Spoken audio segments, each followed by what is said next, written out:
Welcome to the show. Alright, kamusta po kayo dyan mga Pilipino dyan sa Pilipinas? How are you guys doing? And welcome po dito sa ating Pinoy Adobo Reaction, kung saan meron naman tayong reaction tungkol po ito sa pasabog ni Senator Amy Marcos. But before we start again, I just wanna say hi po sa ating mga overseas Filipino workers na ating pong mga kasama. Kamusta po kayo diyan mga OFW sa buong mundo, at sana po ay nasa mabuti kayong kalagayan, at sana po ay magiging maganda inyong Pasko. Although alam naman natin na ang ating pong mga ibang kababayan diyan ay nasa malayo ang inyong mga mahal sa buhay. But it's okay, yun talaga, no? At tayo ay nagsasakripisyo na magtrabaho sa ibang bansa instead sa sarili mong bansa para meron kayong maipatustos at meron kayong maibigay kahit pa paano panggastos kay Tamba. Ay, mali pala, sa inyong pamilya, pambihira. Wala, nasanay na. Alam nyo kasi mga OFWs dito sa US, ang mga tao rito, no, iba-iba naman ang lahi din dito. Alam niyo naman siguro yan. At minsan, pag nakakausap mo yung mga tao dito, tinatanong nila, what's going on? What happened to the Philippines? Di ba? Sinasabi nila, what happened to the Duterte? Di ba? So, ganun, yung mga nakakakilala talaga sa mga Duterte, ay kilala talaga nila. And alam mo naman, may social media na tayo, kaya may tatago pa ba natin yan? Iba nga dyan yung mga ibang puti dito pagka hey, what happened? How come Sara Duterte is not the president? No? Gusto ko sabihin, soon. Okay, kaya kayo mga OFW, ingat kayo dyan palagi at tawagan nyo na lang inyong mga kamag-anak sa Pilipinas at sabihin nyo na lang na Merry Christmas. At again, tip for today, no? Ay yung mga magpapadala po, uulitin ko, mag-iingat kayo sa pagpapadala ng inyong pinaghirapan na box para sa inyong mahal sa buhay sa Pilipinas. Ang gagawin nyo lang ay mag-research kayo mabuti, magtanong-tanong kayo sa kapwa nyong OFW diyan, yung mga ilang beses na nagpapadala, lalo na sa mga OFW na ngayong taon lang pumunta sa bansa na hindi sila sanay at meron ng mga ganyang shipping lines, ay kausapin nyo yung kapwa OFW. Okay ba to? Wala bang problema? Hindi ba kayo na-dengoy? Hindi ba kayo nabangag dito? Di ba? At pag-aksayan nyo na ng panahon. Kasi you have to think the fact na kayo po ay nag-ipon yan. Ang balita ko, yung mga ibang OFW sumusulat sa akin at sinasabi nila January pa lang, nag-iipon na sila, inilalagay na nila yung gusto lang ipadala sa kanilang mahal sa buhay sa Pasko. Pero January pa lang, naghahanda na sila, inilalagay nila, iniipon na nila yung kanilang mga items, yung mga goods na para ipamigay sa kababayan na sa Pilipinas. Can you imagine that, guys? January pa lang katatapos lang ng Pasko, nag-iipon agad sila para ipadala sa darating na December para sa kanila yon. So, kung kayo magpapadala, just give time, no? Wag na kayong mag-alala na, ay, baka hindi makarating sa Pasko, ay, walang mabubuksan regalong anak ko. Ganun talaga. Dahil wala naman tayo kasiguraduhan na yung shipping na ipadadala nyo ay makakarating din on time. Kaya, just to let you know na accept the fact na minsan hindi darating, at I guess yung iba, sisigilin kayo ng extra para sabihin, ipadadala namin to before Christmas, kaya yan ang style nila Pero kung ako sa inyo, hindi ko naman dinidiscourage yung mga mahal sa buhay sa Pilipinas. Iyan nyo na. Sabihin nyo na sa mga pamilya nyo, basta darating diyan. Hindi ko lang alam kung kailan, pero at least makakarating. Ipaalam nyo lang sa akin pag naandiyan na upang malaman ko na dumating yung ating pinaghirapan. Ganun na lang. Huwag na tayong umasa na kailangan Pasko. No? Huwag na natin asahan yun. At sa mga Pilipino naman na pinadadala ng inyong mahal sa buhay from the other countries, ay intindihin nyo na lang. Kung wala kayong makukuha sa Noche Buena, sa Pasko, it's okay. As long as darating po ang inyong mga present sa kung anumang araw. Yun na lang importante doon. O kahit malamang sulat or it's okay. No, alam naman natin na ang Pasko ay isa lamang yan sa ating mga pinagmamalaki bilang Pilipino. Pero syempre, you have to give also the importance ng inyong mga mahal sa buhay na nagtatrabaho sa iba't ibang bansa na they're trying their best. Okay? Alright, yan po ang tip for today, no? At sana po ay inyo pong isipin mabuti.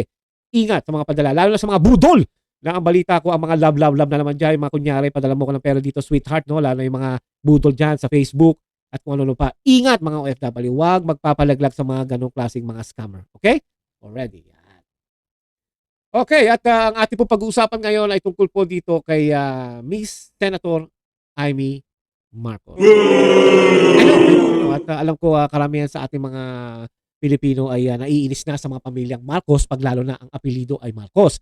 But the thing is, at least kahit papaano, no, hindi ko naman sa kinakampihan itong taong ito at medyo malaking bagay na rin yung inamin niya. Dahil bilang kapatid, at ikaw ay part of the family ng Marcos, ay inamin mo ng iyong kapatid ay bangag. At siyempre po ang asawa niya na akala niya ay makakatulong ay kundi pala ay mismong siya pa magtuturo para maging bangag, no? At unfortunately also na pati pala ang kanilang mga anak ay mga bangag. So it's so sad, no? Meron tayong first family na nire-represent ang ating bansang Pilipinas ay mga adik pala. Kaya napaka sakit sa isang Pilipinas kung saan itong pamilyang ito ay napapagbintangan na sila ay gumagamit ng cocaine. But anyway, what can we do? No? At alam naman natin na si Marcos Jr. ay addict at simula na yan nung siya ay tumatanggi para magpa-hair follicle test. Pero ano magagawa natin? They're still in the power ng Malacanang and they're still the executive and alam din natin na binubusog nila ang mga taong maaaring magpasipa sa kanila kaya sila hanggang nandyan. Pero I'm sure God is now doing a way or something na matulungan ng Pilipino. Kawawa talaga eh. Kawawa ang Pilipinas sa pamilyang ito dahil nga addict ang kanilang pamilya. No? At may mga bali-balita pa nga na itong mga to ay gumagawa ng mga orgasm thing, man. I don't know, man. Hindi ko alam ang tawag doon. Nakalimutan ko na kasi hindi ko po iniisip yun. Okay, but anyway, Kadiri, no? Parang Yossi, Kadiri. Pero wala tayong magagawa at ganun talaga. Pag addict, pag sabog, ay ganyan ang ginagawa nila, hindi na nila alam. At saka sana, no? Makinig na itong si Bangag na bumaba na lang ikaw at sumingot ka na lang sa Ilocos, no? Total, taga-diyan ka naman at siguro kinukonsider parang pinababayaan ka na lang ng mga tao dyan dahil alam na addict ka. Ganun lang gawin mo, wag ka na sa gobyerno. Okay? Anyway, panoorin muna natin ang message na ginawa ni Senator Amy Marcos sa second day ng INC kung saan siya po ay pumunta doon at doon niya na sinabi ang katotohanan kung ano ba talaga ang kulay ng isang Marcos Jr. Okay? Already. Nandito po tayo. Lipat tayo dito. Yan. Yun. Okay? At syempre po, pakikita natin kung saan ito ay ano ba are? Yun. Kita po natin dito. Attention na po. Masyado tayong matagal. Ha? Yan! Ayos na. Okay. Panoorin po natin. Here we go. Alam na ng buong pamilya ang problema sa kanya.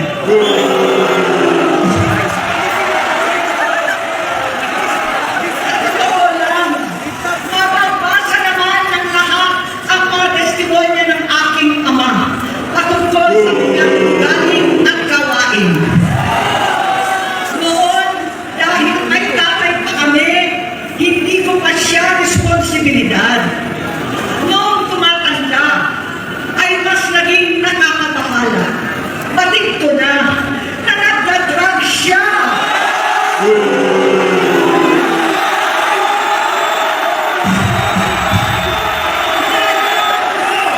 At ng pamilya, nalaman ng pamilya, seryoso ito.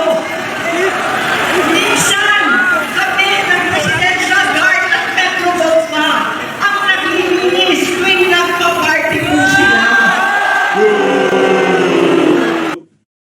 Biro mo yun? At hindi na trabaho ng mga empleyado sa Malacanang. No? Metro, ito yata yung mga parang Secret Service or PSG nung araw. I think so. No? At siyempre that was before.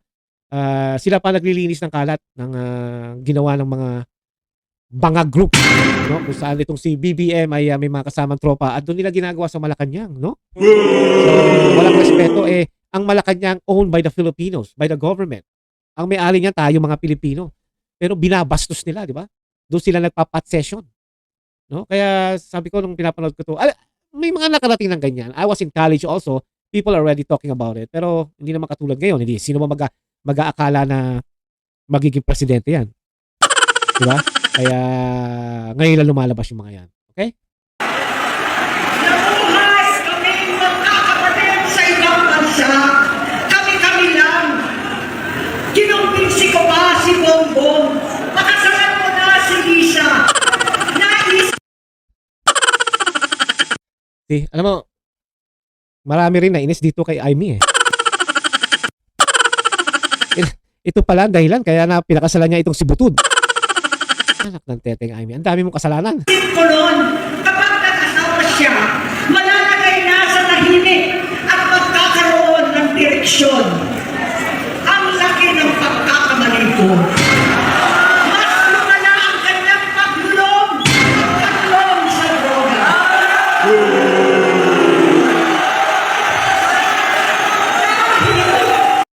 So lumalabas pala dito talagang si Butod ay talagang addict, no? I mean, biro mo kasi, 'di ba?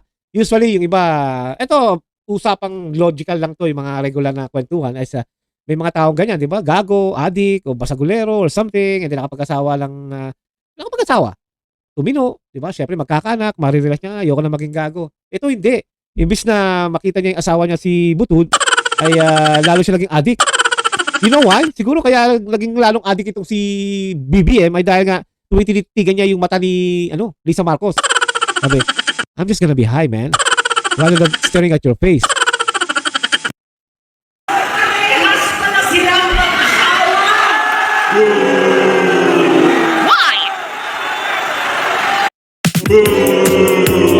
Wala na. Skip yan, skip. Okay, trabaho! Alam ng mga tao doon na halos hindi siya mapasok.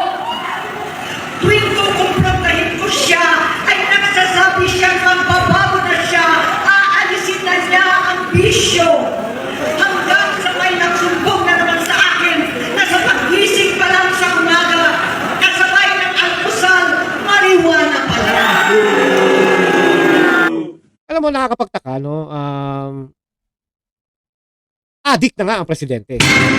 Oh, I mean, addict na siya noon. Pero ibig ko sabihin, dapat talaga noon pa, pinarehab na nila. Bakit parang lumalabas dito sa sinabi ni Amy na magbabago ako. Parang gano'n na lang, parang you just have to believe your brother na magbabago. Pero hindi rin kasi madali naman sabihin yung magbabago. Pero kung ang paligid niya, mga addict pa rin at gumagamit, hindi siya magbabago. Kaya nagtataka rin ako, no? O maybe pinarehab nila. May katigasan nga lang ulo siguro ni Bangag. Kaya siguro ganyan. And we really don't know, no, kung pinarehab agad nila to or naniwala na lang sa sabi-sabi, di ba?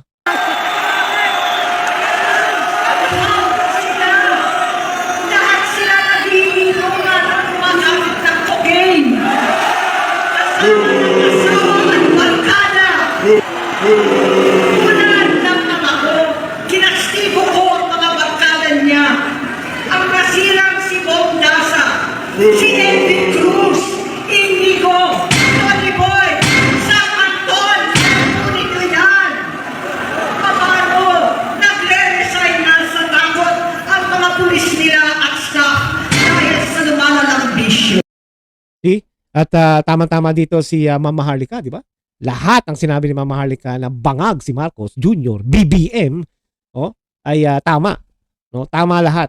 Walang labis, walang kulang ang mga sinabi ni Mama Harlika. Kaya, for me, credit talaga to kay Mama Harlika dahil siya nag-umpisa nito, naggagayahan na lang yung mga tao. And I guess, napilitan itong sabihin, siguro, sabi ni Inday, Hoy! Amy, umami ka na! Alam mo naman ang Bisaya, pagka nagano yari ka dyan. Ulo ka na lang to. Kaya sabi ni Inday, aminin mo na! Or else, Inayos ko sila dahil gusto niyang ituwid ang buhay niya. Gusto niyang mag-vice-presidente. Hindi siya pinanang at lalo nagkaroon ng oras para sa bisyo. Simula noon, naging malabo sa amin ang lahat. Kaysa mag-away, bigla na lamang lumayo ang loob namin sa isa't isa.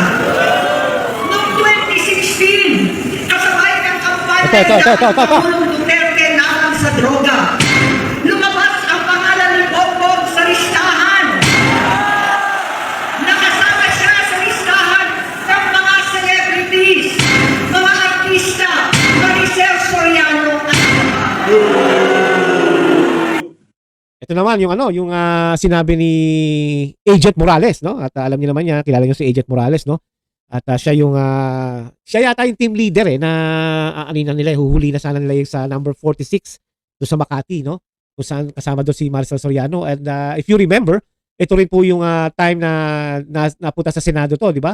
At ito yung tipo noon na binabanata ni Jinggoy Estrada, si Morales, tungkol po dito. Para kino-confront niya at binabara niya dito si Morales. At nakontempa yata si Morales dito eh. But look at this right now. Kung ano yung sinabi ni Morales noon, na nananahimik, kaya lang lumabas sa public dahil nga sa sinabi ni Mama Harlika tungkol sa papeles, ay ito. Kaya na-involve na ang isang Morales, kaya may vlog. Yeah, i-subscribe nyo rin po. Hindi pala ito. I-subscribe nyo rin si Morales at marami rin kayo makukuha diyan. Mas Masinsinan kong kinausap si Pangulong Rodi. Halos malikluhod ako. Sinabi ko ayon sa kapulisan, dapat unahin, usigin ang mga pusher at sa kanilang sagipin ang mga user. Naligtas si Bongbong. Labis ang takot ko at pag-aalala. Can you imagine that? Minsan iniisip ko tuloy, kahit masama yung iniisip ko, sana natukhang na lang yan si Bongbong eh. Siguro kung namatay yan nun, di wala na tayong problema ngayon. Yun nga lang, baka presidente si Robredo. Wala ka rin lusot. Kung si Sara na, di wala tayong problema, di ba? Oh. But anyway, kaya ko naman po ito sinasabi dahil kung iisipin nyo simula pa nung unang-una na in-expose ni Marlica at kung sino-sino na it all connected and it's all the same, it's just different people. Di ba? Kaya sa atin talagang it's really a big deal no itong nangyaring ito at least no marami pa rin na nagsasabi na buti na lang at nagsalita na itong si Amy at syempre kadugo no mas parang kapani-paniwala yan kung yung kay Mama Harlika nung una hindi niyo pinaniniwalaan ngayong naglabas si Mama Harlika ng video sa akin naniniwala mga buwakan ng ina niyo di ba? Anyway, tuloy. Kinausap ko siya at nagsabi siyang talagang siya ay nagbabago na. Yan na naman. Uli at lagi, hindi ako nawalan ng pag-asa. Ako'y naniwala ulit. Mula noon na natatanggap ko na lang na balita tungkol sa kapatid ko ay regular na magpapadoktor. Kaya kumahan pa naman ako. Inisip ko, totoo, dahil nakopera na ang tuhod niya sa gato. Siguro, May guide ka rin pala bibigyan. hanggang ito, nalaman ko na tuloy ang paggamit niya sa mga party na kapapalan ng hahain ng droga. Fast forward natin, ha? Ng mag-asawang kayang-kaya nila ang microdosing ng cocaine. Hani-haniin lang para 4 na beses sa isang araw. God damn! Ang magpapadoktor, pinalabas nila ang pag-stem cell. Nagpapaya ako ulit tutusin ang galing naman sa opisina ng Pangulo. Hanggang sa pagpadukot sa dating Pangulong Duterte para itago na lamang sa ibang bansa. Ang kapagitan ni Bongbong ay naging kalupitan. Tuhalo na ang aking nararamdaman. Pag-iwan sana ng legasiya na kapag sinabing Marcos, nagbawi na namin ang tingin sa nakaraan. Wala na. I don't think makakabawi pang. Parang Aquino yan no? At ang mga Aquino, ilang pangako na rin ang ginawa ng Aquino. Dalawang Aquino na ang tumapak na bilang presidente. Walang nangyari. May konting development. Well, siyempre, ang nakikisabay tayo sa iba't ibang panig ng mundo. Pero yung bang makikita mo na, pag Aquino, ganito, ganyan. Yung bang parang yung kay Duterte. No? Kapag sinabi mo na Duterte, ang iniisip mo agad, war on drugs, yung Dolomite, at saka yung 10 years ng lisensya, 10 years ng passport, at saka yung mga pagtulong sa mga OFWs, at yung sana na ginawa niyang subway na naiwan, at ngayon na ayaw na yata ituloy ni Bangag. Bakit? Kasi pag natapos yan, kung sakasakaling natapos yan, magke-credit pa rin kay Tatay Digong yun. Pero syempre, if you are really for the Filipinos, pwede mo naman sabihin, yes, inumpisan to ng nakarang administrasyon, ang tatay ni Sara Duterte, tinapos natin, mabuhay po tayo lahat, successful to ito ay para sa atin. Di ba napakagandang pakinggan yun? Pero hindi, dahil ito ay lumalabas na manggagaling kay Tatay Digong, kaya hindi nila tinuloy ito. Katulad na lang ng railways, no, from Laguna yata o Bicol to Laguna, something like that. May lugar doon na pinuto nila at hindi na tinuloy, kung saan gusto rin itong pagandahin ni Tatay Digong pero nabitin nga lang sa oras at syempre nagkaroon ng priority ang Tatay Digong ang COVID-19 issue yung nangyayari ngayon. Pero ito nga, walang nangyayari dahil nga magke-credit lang kay Tatay Digong kuno na hindi niya alam na siya rin ang makikinabang dito. So, typically, pareho ng Aquino ang Marcos. Hindi yung dahil si Marcos at Aquino ay iba. Pareho silang walang hiya at pareho silang matapobre when it comes to mahihirap. Di ba? Sinabi ko kung anong kalagayan niya ngayon. Tulungan niyo ako mapabuti ang kanyang kalagayan. Wala na. Tulungan niyo ako matulungan siya. Pakulong na lang. Hindi niya ako kalaban. Ang kalaban niya ay ang sarili niya. At nadadamay ang bansa sa laban na yan. Here's a simple Christian-centered online business. Okay, palitan na po natin yan at tatanggalin na po natin yan. No? Balik tayo. Yun. Yun, nakita nyo na siguro ang mga sinabi ni Aimee sa INC. Pinakita ko lang sa inyo yung ilan-ilan. At ang ating conclusion dito is delikado talaga ang ating bansang Pilipinas. Dahil nga po ay, what do you call this? Adik ang presidente at hindi niya alam ang kanyang mga ginagawa. No? Kaya hindi natin alam kung yung tungkol sa China deal at saka sa US, hindi natin alam kung matinong tao pa rin si Bangag doon or may bali-balita kasi na kaya niya raw ginagawa yun sa US dahil meron silang purpose. At ang purpose nila ay yung makuha nila yung dati daw na kinuha noon, nung panahon ng tatay niya. So, sarili pa rin nila ang iniisip nila, hindi ang bansang Pilipinas. Kasi kung bansang Pilipinas to mga parts ay siguro parang hindi nila priority yung makuha ulit nila yung ninakaw daw sa kanila, which is galing naman yon sa ating bayan. Pero ano masasabi? Ano magagawa natin, no? At siya ngayon nasa power. Kaya siguro, alam niyo nagko-connect na lahat yung mga nangyayari ngayon, pati yung EDCA na yan.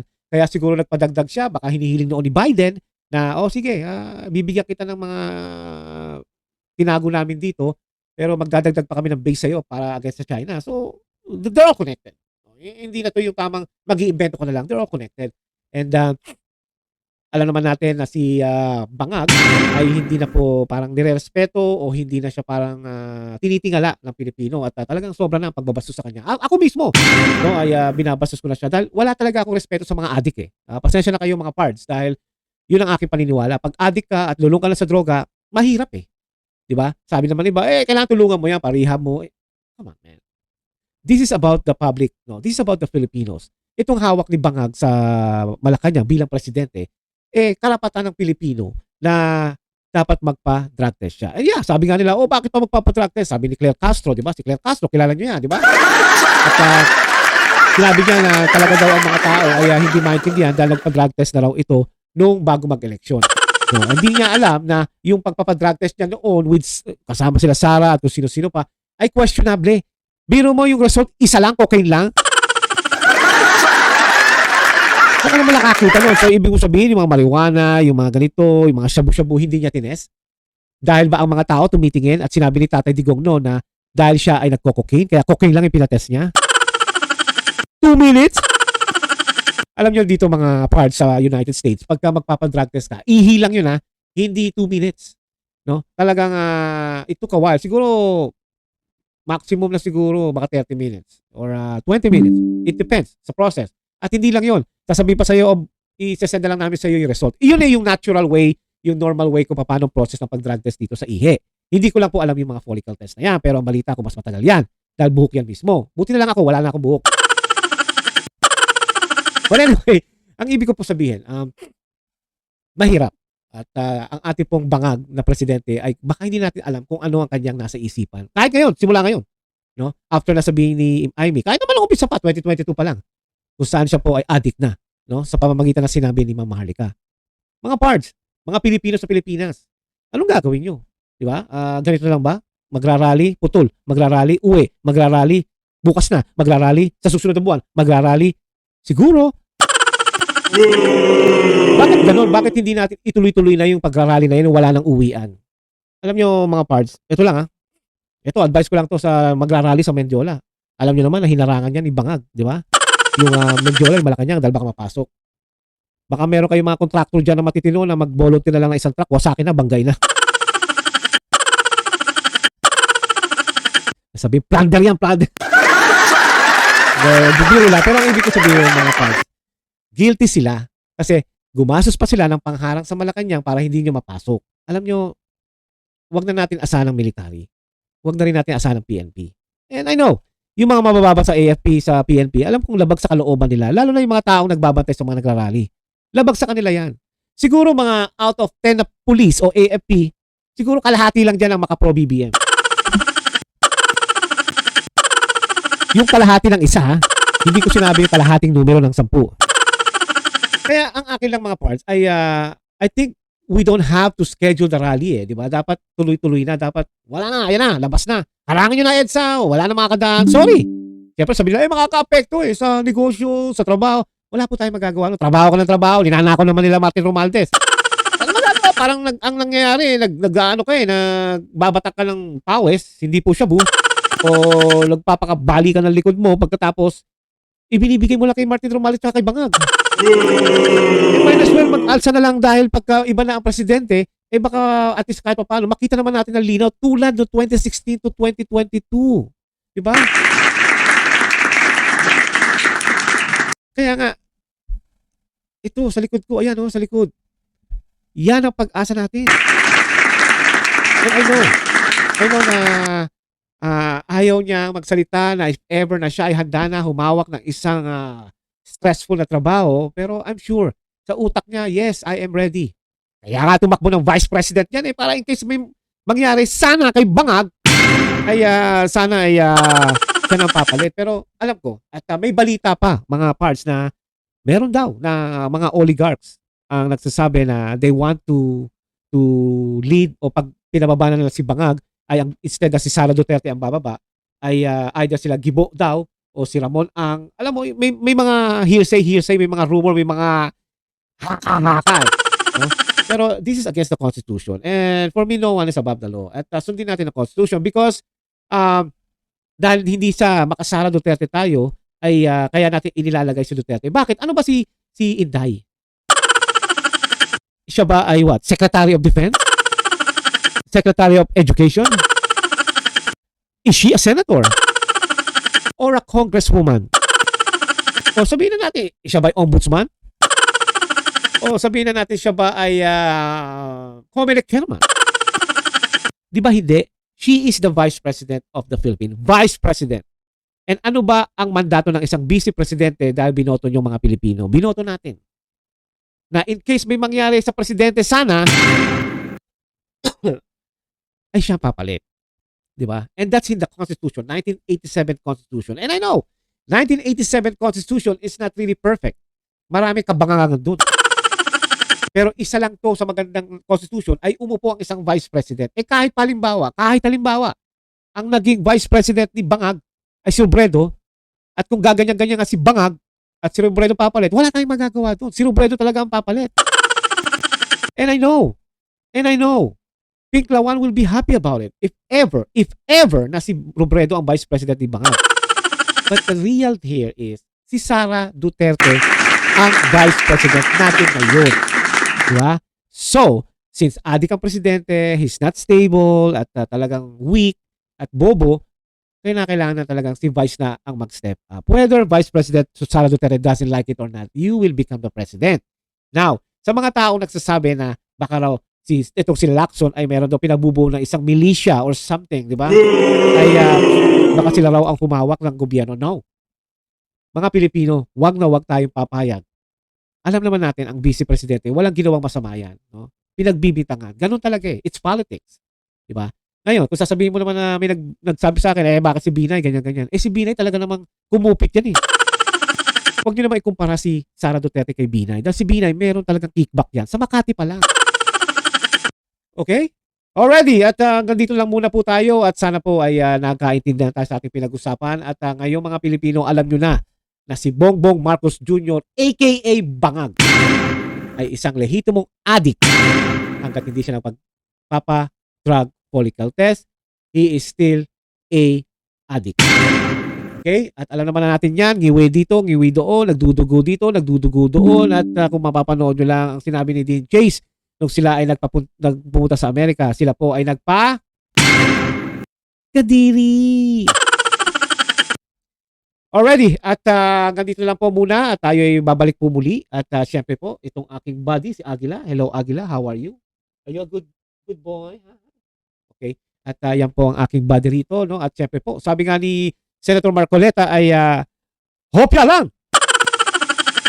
Medyo tayo makontento muna at pag may extra, okay lang. Pero pag wala, higpit suturon muna as long as tayo po ay makakaraos sa araw-araw na ating pangangailangan. At syempre po, no? Ang ating pong future president, the president para sa amin, Vice President Sara Duterte, ang sabi niya po ay mahalin po natin, no, ang Pilipinas. Okay? Salamat po. God bless. At ingat kayo palagi. Lalo na ngayon, sunod-sunod ang chaos sa Pilipinas. Ingat palagi. Huwag kalimutan magdasal. Thank you and sukran.